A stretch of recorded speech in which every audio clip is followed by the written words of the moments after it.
บ้านเฮาคือมีหอยคนยางก่อนเลยเว้ยจับตักแตนเนาะเที่ยวนี้มีหั่งต่อได้นี่เห็นโตต่อ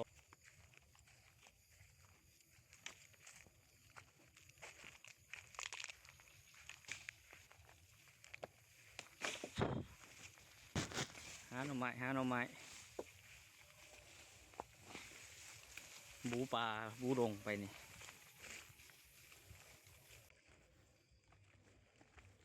เขาปลาย่ามแรงเว้ยหอดแล้วปลาหน่อไม้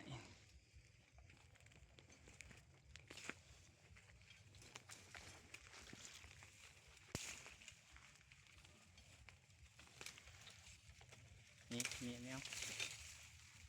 มีดนี่นะแทงอะล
ูกขายอย่างนี้เห็นหมดน้อยมันเป็นนองรำนี่ต้องเป็นนองเรื่องเสือนะ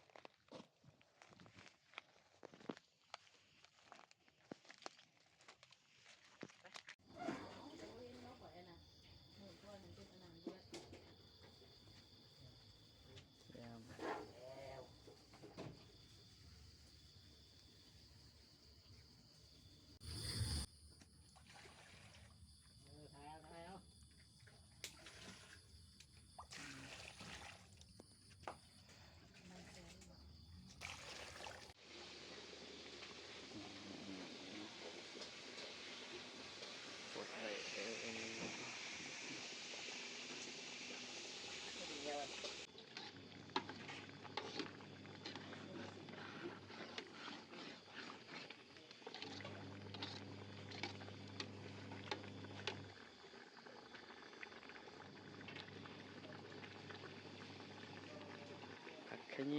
งโอ้แซ่บๆพี่น้อง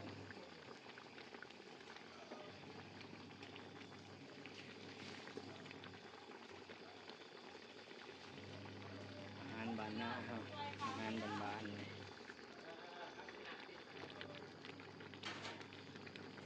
ขะแยงหลายๆจังแซ่บเพราะว่า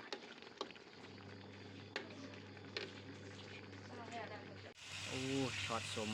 ตัวนี้สมตอนสมปลา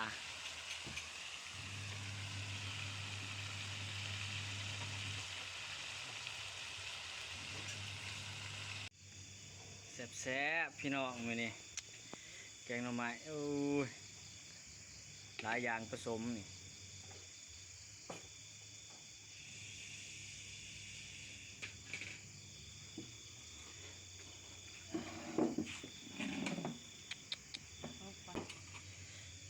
ไม้อันนี้